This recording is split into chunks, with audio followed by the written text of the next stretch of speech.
comentar con ustedes algunos casos importantes de corrupción que nosotros hemos encontrado en el Infonavit. Bueno, estas son las empresas que deben dinero, las que quedaron mal. Este es el monto, 962 millones.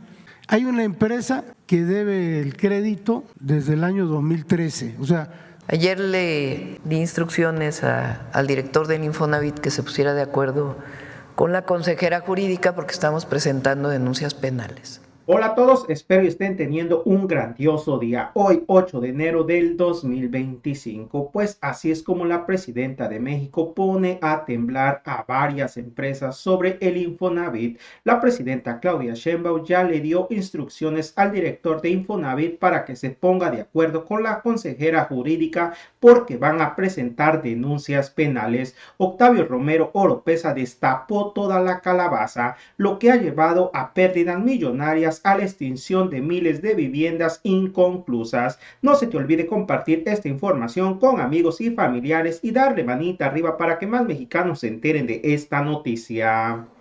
¿Lo que sigue? Lo que sigue. Sí. Entonces vamos con lo que sigue.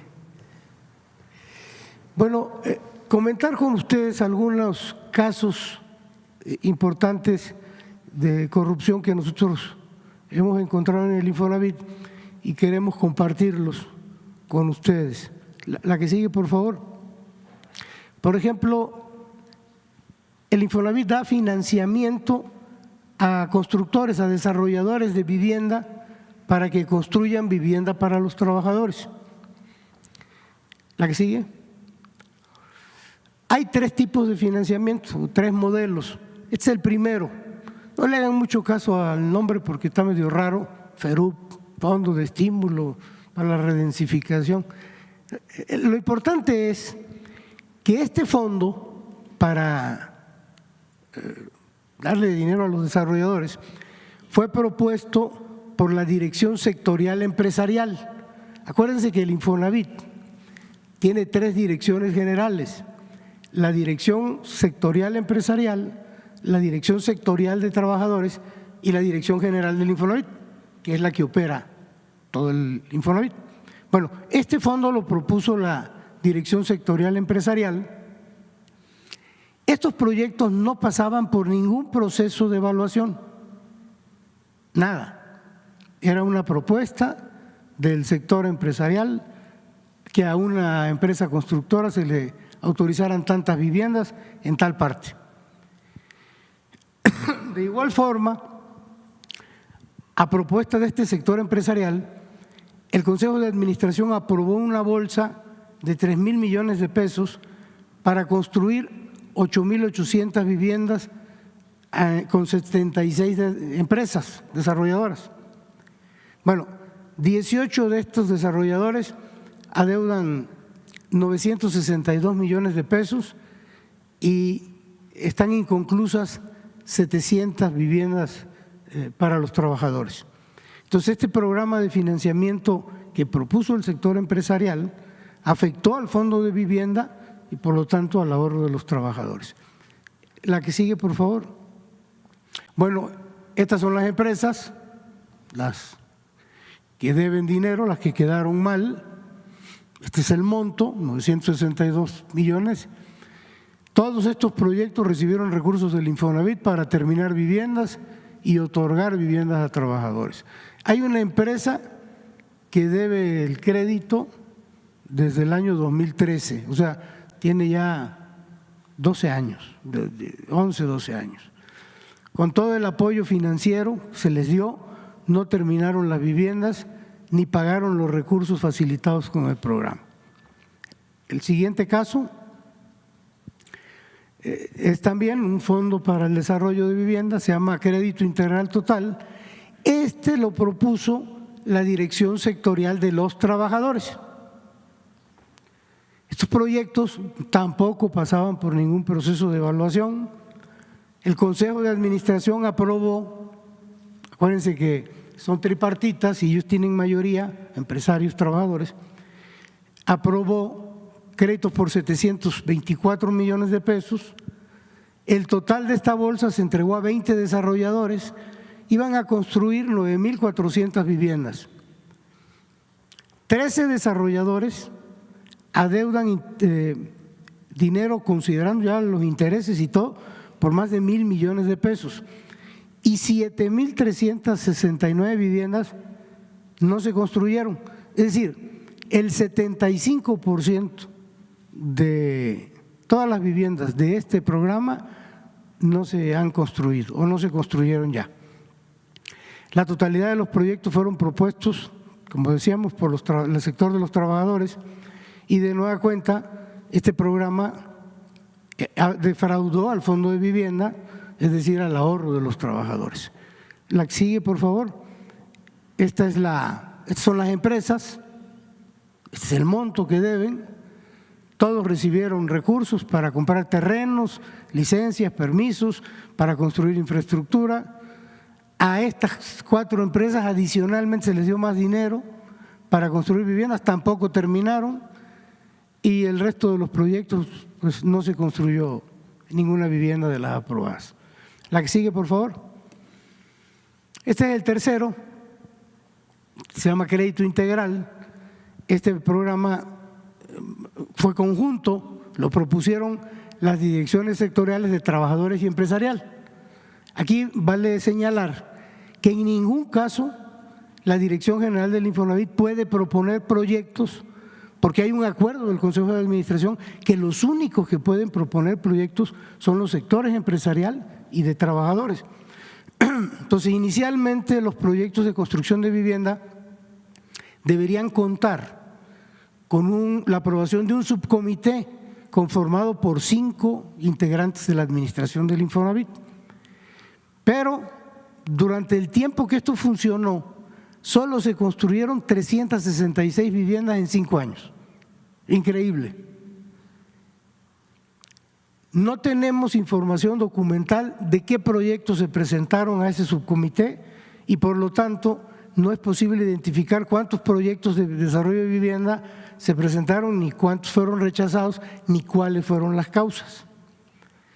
Entonces, a partir de esto, en 2014, el Consejo de Administración desapareció el subcomité y entonces dejó en manos de los sectores empresarial y de trabajadores las propuestas de los proyectos sin ningún análisis de viabilidad.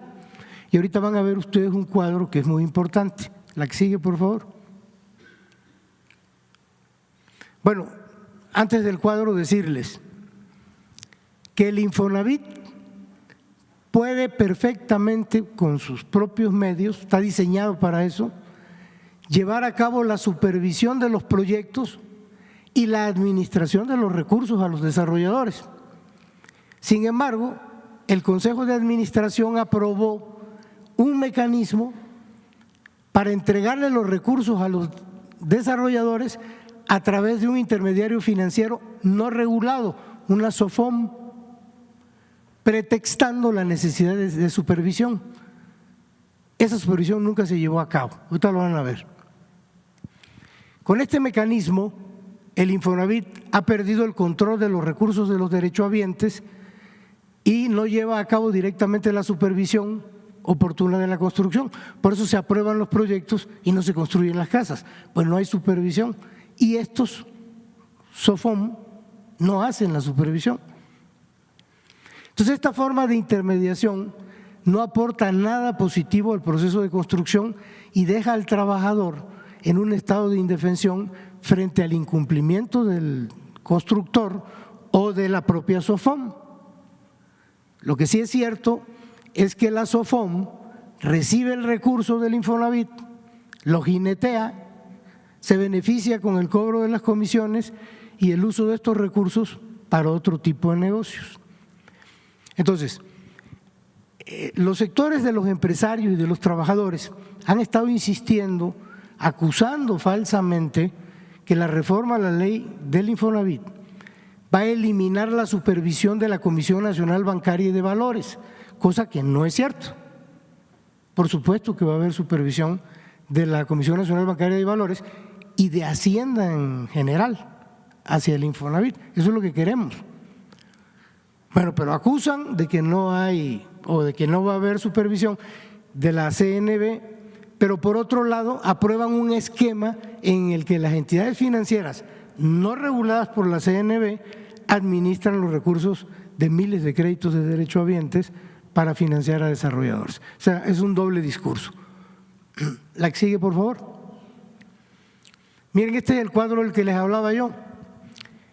De 2014 a la fecha, los dos sectores, empresariales y de trabajadores, aprobaron 834 proyectos de construcción, 305 los trabajadores y 529 el sector empresarial.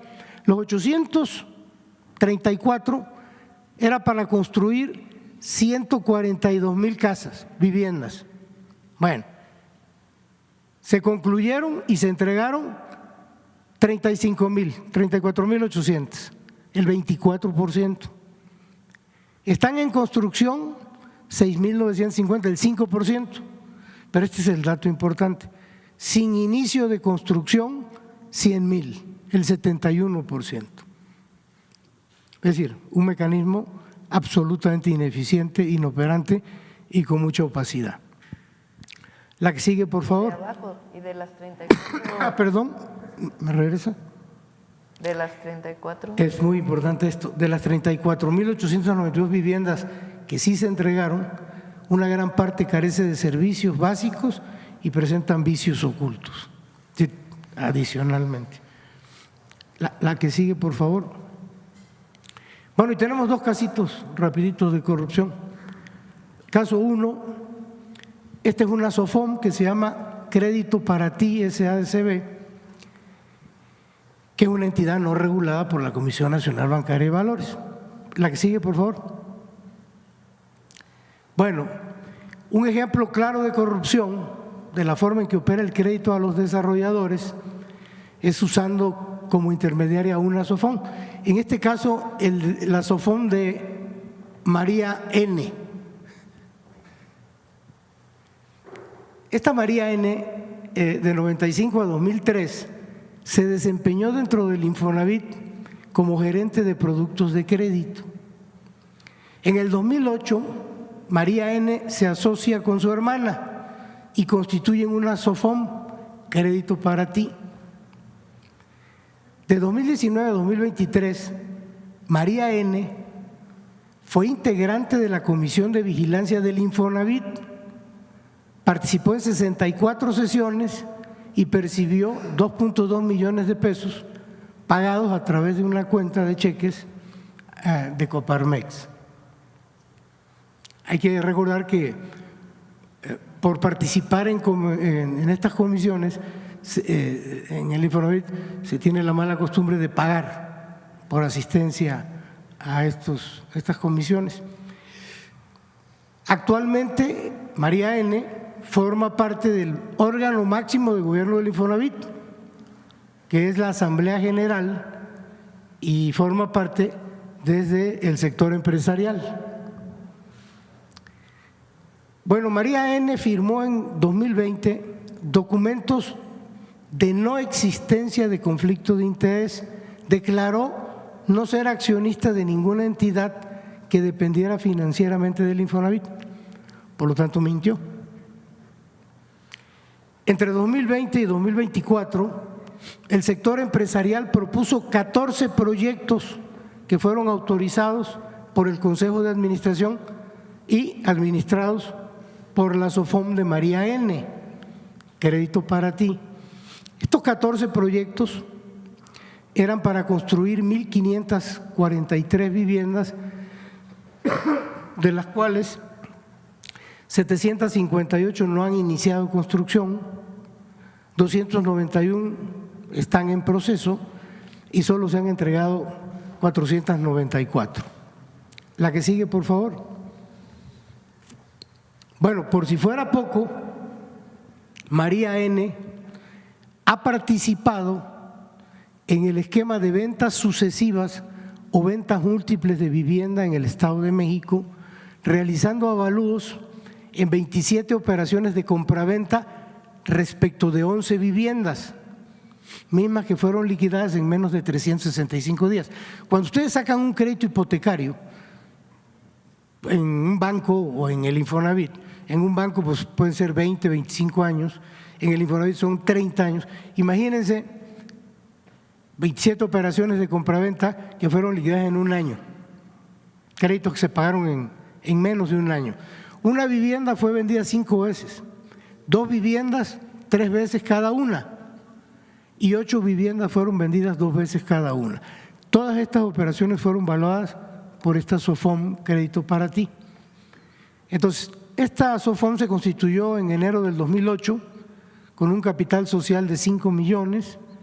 María N. es la dueña del 99% de las acciones y de acuerdo con la Conducef, actualmente trae un capital social fijo de 50 millones de pesos y un capital social variable que es ilimitado. La que sigue, por favor. Este es el caso 2, también es interesante. Aquí hay que ponerse un poquito abusados porque tiene varios datos, pero bueno, esta también es una SOFOM, Soluciones de Inmuebles y Medios Express, Solimex. Es una SOFOM no regulada por la Comisión Nacional Bancaria y Valores. La que sigue.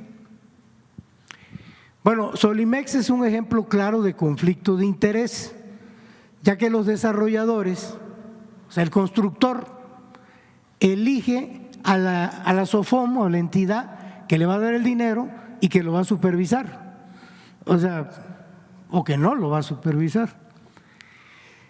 En 27 de los 31 proyectos propuestos por el sector trabajadores, los desarrolladores los constructores, eligieron a Solimex como administradora.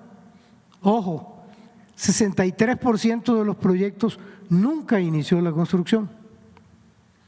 A la fecha, 21 de los 27 proyectos administrados por Solimex adeudan más de 800 millones de pesos que debieron ser usados para comprar terreno, para las licencias, para los permisos. Y de los 4 que sí comenzaron la construcción, adeudan casi 83 millones de pesos y a pesar de estas irregularidades, lo lógico era que ya no se le diera nada, ¿no? A pesar de estas irregularidades e incumplimientos de Solimex, en lugar de cancelarles ya todas las operaciones y todos los proyectos, se les autorizaron 16 proyectos más por parte del sector trabajadores. Entonces Solimex dejó de entregar recursos a las desarrolladoras por un total de 68 millones de pesos, afectando a más de 300 familias, las cuales se encuentran con un crédito vigente, pero no han recibido su vivienda. O sea, imagínense que el trabajador está pagando el crédito de la vivienda, de todos estos fraudes, vamos a llamarles así, o casos de corrupción, y o recibieron una vivienda sin servicios, o no han recibido su vivienda, pues sencillamente en algunos empezaron, se abandonó, en otras ni siquiera han iniciado las construcciones, pero el recurso del Infonavit ya está en estos fondos. La que sigue. Miren, por eso les decía que se pongan abusados porque no está medio enredado. Este es Solimex, la SOFOM, y tiene como director a Jesús N. y tiene como comisario a José N. Chequen bien el colorcito del cuadro, porque Jesús N., que es el director, tiene parientes. Este es Solimex, estos son los desarrollos que se autorizaron de vivienda y estas son las empresas constructoras. Bueno, Jesús N., que es el director de Solimex, tiene a Francisco N. y a Isis N., que son familiares, en la constructora SACB y esta en la constructora Proyectos y Edificaciones MAR. Esta señorita o señora y son hermanos. Bueno, José N. En Solimex es comisario, pero en esta constructora, Quijano Desarrolladores, es accionista. Y bueno, hay otro señor que se llama Joaquín N., que es comisario en Desarrollo Marus, que es una empresa constructora, aquí es comisario en esta y aquí es el administrador único en esta otra empresa, Supervisión y Construcción SIG. Entonces, bueno, hay una coincidencia que todos estos se llaman Carzabela, Paseo Carzabela, Carzabela Bicentenario, todos se llaman Carzabela. Pero bueno, hay como una especie de red aquí de complicidad. La que sigue, por favor. Bueno, continúo con el mismo asunto. Hay un señor que se llama Abelardo N., que se desempeñó como director sectorial de los trabajadores del Infonavit hasta 2018, hasta finales antes de que iniciara la administración del licenciado López Obrador. El señor era el director sectorial de trabajadores.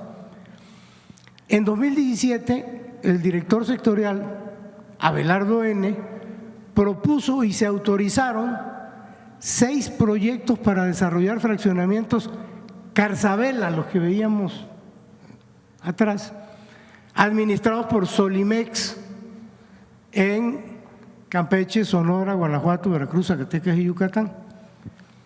Entonces, autorizó la construcción de 2.365 viviendas. Se le otorgaron recursos por casi 220 millones de pesos.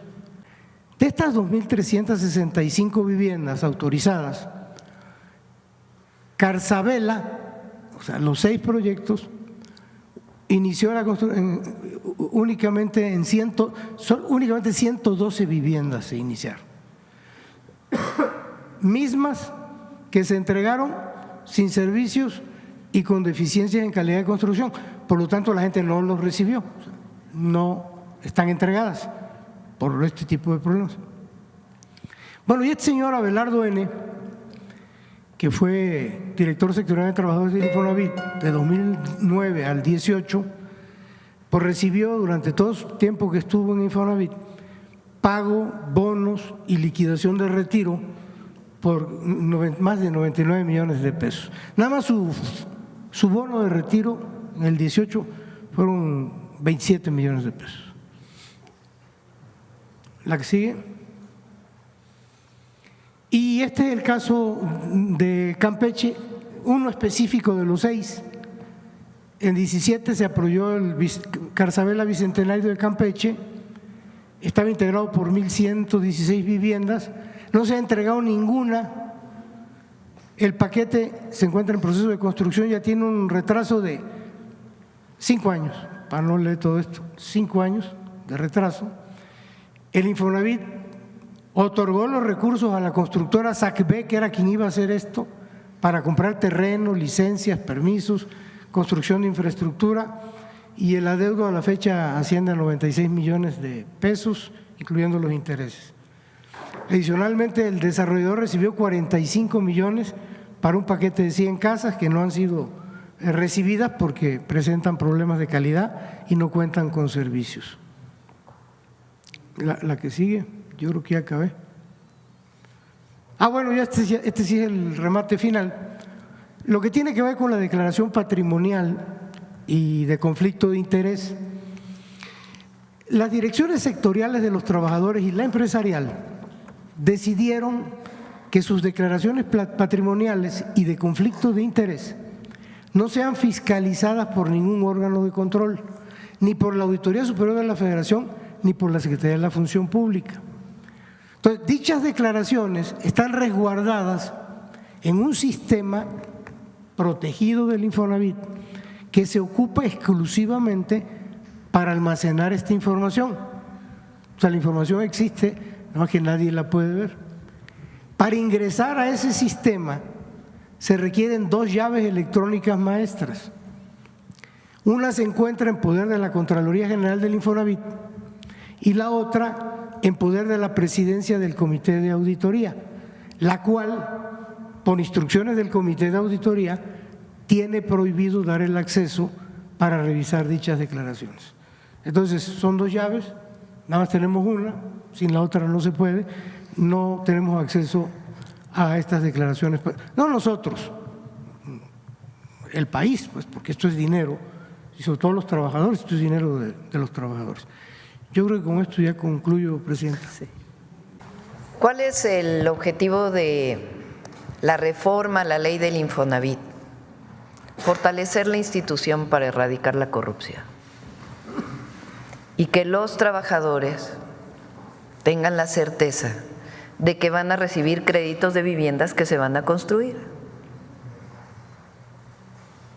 y que deje de haber estos esquemas de corrupción que pueda entrar a auditar la Auditoría Superior de la Federación, el Infonavit, y que haya transparencia, porque lo que no hay, y es principalmente por esta participación al mismo nivel de las direcciones generales, de los trabajadores y de los empresarios, que no todos, obviamente, pero en muchísimos de los casos terminan en actos de corrupción. Ayer le di instrucciones al director del Infonavit que se pusiera de acuerdo con la consejera jurídica porque estamos presentando denuncias penales a la Fiscalía General de la República. Así es, amigos, como terminaron de escuchar esta importante información, Octavio Romero Oropeza expuso una serie de irregularidades en el financiamiento de proyectos habitacionales que se implementaron durante los periodos prianistas. Según Romero, 3 programas clave destinados a facilitar el acceso a viviendas para los trabajadores han demostrado fallas significativas en la administración de recursos y en la supervisión, lo que ha llevado a pérdidas millonarias y a la extinción de miles de viviendas inconclusas. Romero mencionó el Fondo FERUP, que otorgó 3.000 millones de pesos a 76 desarrolladores. Sin embargo, se reveló que 18 de estos desarrolladores tienen deudas que superan los 962 millones de pesos y han dejado sin terminar alrededor de 700 viviendas. Otro programa conocido como CID, destinado a la construcción de 9.451 casas con una inversión de 724.5 millones de pesos, también ha sido problemático. 13 desarrolladores deben más de 1.000 millones y el 75% de las viviendas proyectadas no se han edificado. Bueno, amigos, hasta aquí con la nota de hoy. Deja tu comentario, qué tal te pareció esta información y que tengas un excelente día.